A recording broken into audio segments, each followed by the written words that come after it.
Hello, I'm Joe McDonald, and this is Big Mac's Battlebug. Sorry it's been a little bit a while. I've been back in Herson for about a week. I have been ill. I got a terrible cough on the way back, and so bad I actually sort of semi-passed out at the wheel once. Um, so that made the driving back in the dark a lot of fun.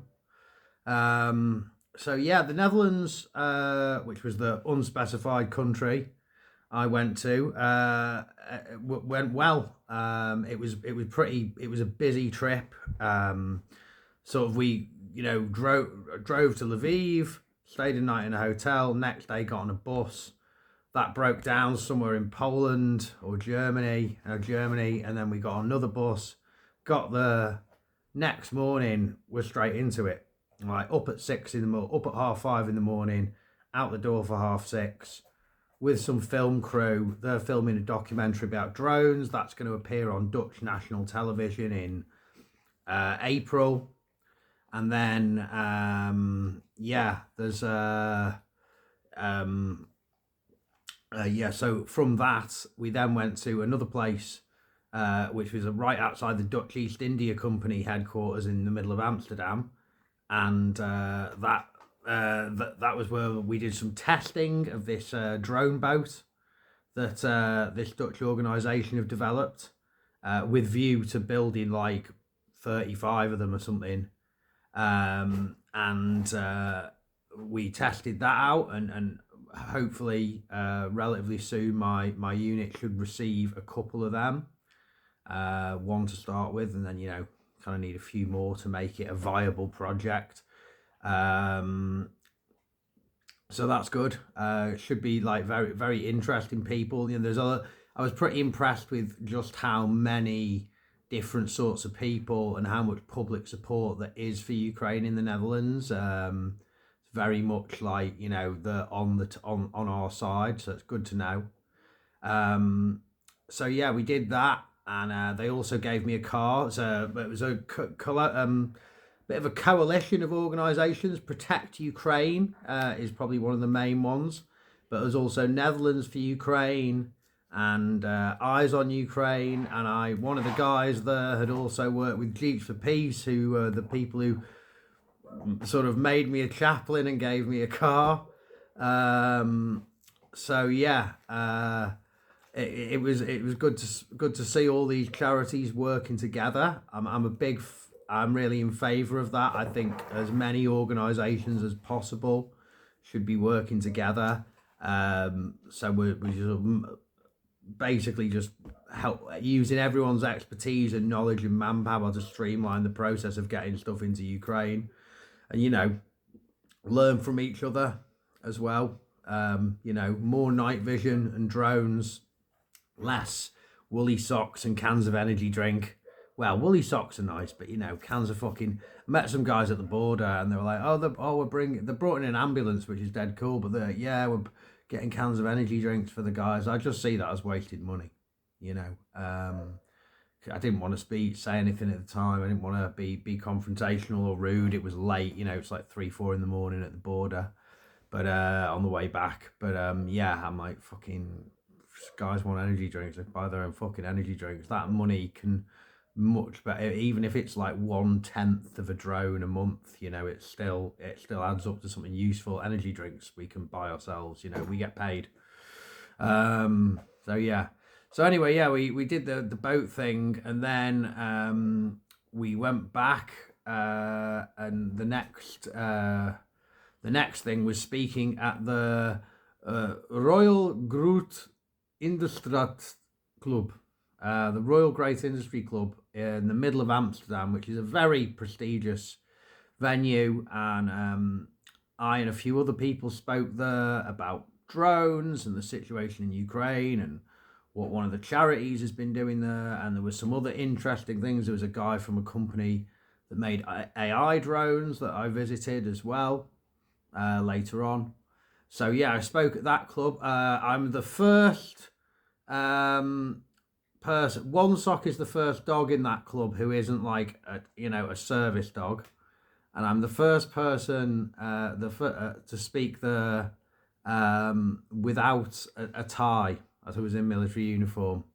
So that's pretty interesting. There's a very old, prestigious, historic, European old money club, basically.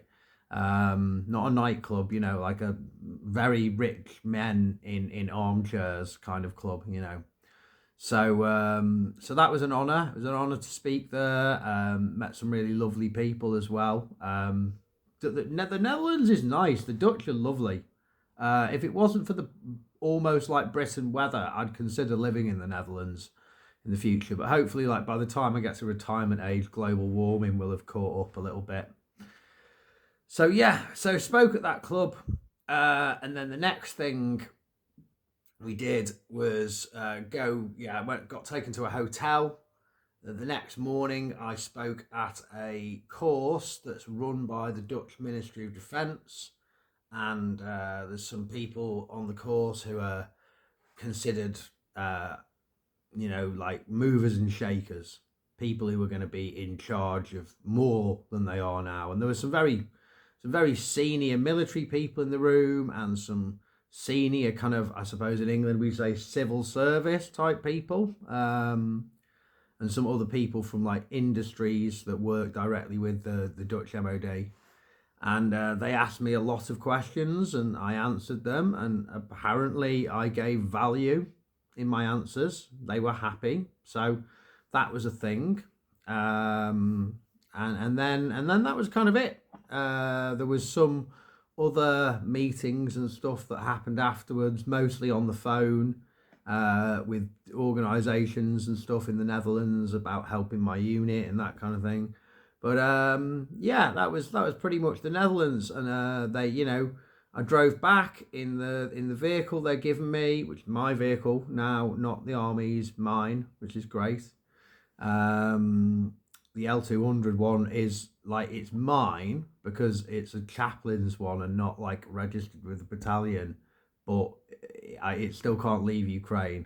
So the one I've got now can actually leave Ukraine, which is nice because there's all kinds of reasons that I might like, including not just my holiday, but like stuff like I've just done, like a PR type mission, or even if it's just a question of I'm the only man in the battalion who can just like leave Ukraine whenever. Why don't I nip it and drive to Poland, pick up that equipment and bring it in, as opposed to us waiting a couple of weeks for some organisation to do it. So we'll see how that pans out. So yeah, Netherlands went well. Netherlands is a nice country. Dutch people are lovely.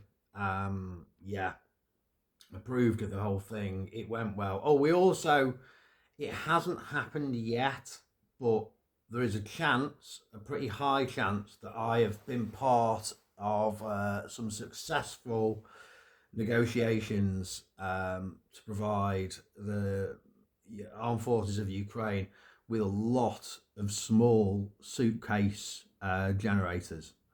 Doesn't sound very interesting, I suppose, to a lot of people, but if you're a drone team and you have big power banks and drone batteries to keep charged, and you also don't want to like totally give away your position, or just have to work next to something that's like 160 decibel fucking generator engine going off, so these little suitcase generators are very quiet. They don't make a lot of heat, they've got a low signature, and they're also light enough that like one guy can carry it in one hand. In fact, the small one you could probably carry one in one hand and carry a little 10-litre fuel can as well. So yeah, that's good. That will, if that happens, and I think it should, that will help multiple, like maybe as many as 20 brigades in Ukraine, all of the, probably more like 15, but like all of the drone teams will have one of these, and that should really like help the situation a great deal. Keeping your drone batteries charged is as important as a soldier, making sure he has enough bullets for us. Like no battery, no flying, no drones. So that's a pretty awesome. There's also talk of one of the things I've been stressing is that there's a lot of road accidents in Ukraine, and a lot of guys get like hurt, attacked at night, and driving at night when you don't want to have your headlights on and there's massive potholes everywhere, and you can't see what debris or whatever are in the road, is fucking dangerous. So having more PVS 14s in general would be great. They're a monocular night vision, and in my opinion they're the best one for just if you need to just like drive and like walk and not fall into the hole, because you've got your other eye free to like operate your weapon, or to just use the ambient light around you to see, or to just if you're driving with night vision and you've got the double ones on and a car's coming the other way, you've got a bright light pointing at you, you're fucked, So with the PVS 14s, you can just shut your eye. So hopefully, like a lot more of them should come into Ukraine. So it was all quite high level stuff. There's some very serious people who I've met in my time in the Netherlands, and hopefully we'll be able to use that to the advantage of Ukraine and my unit in the future. So yeah. This is the kind of stuff that's been happening. Wish I'd made some more content since I was back, but like I've been saying, I've just been like coughing my fucking lungs up every day. Seems to have passed now. Meant to go to the hospital again in a little bit and get them to like tell me the results of my blood test and whatever. But it's probably just fucking a bout of COVID or whatever seasonal. Remember when it just used to be called seasonal flu? It's probably one of them. So anyway, a bit of a rambly one. I'm still not 100% well, but I thought like I should make some content because people start worrying that I've died if I go for more than 2 weeks. So anyway, goodbye from me, Joe McDonald at Big Mac's Battle Blogs, and as always to our pro-Russian and Vatnik listeners, Idina Hoyzalupa.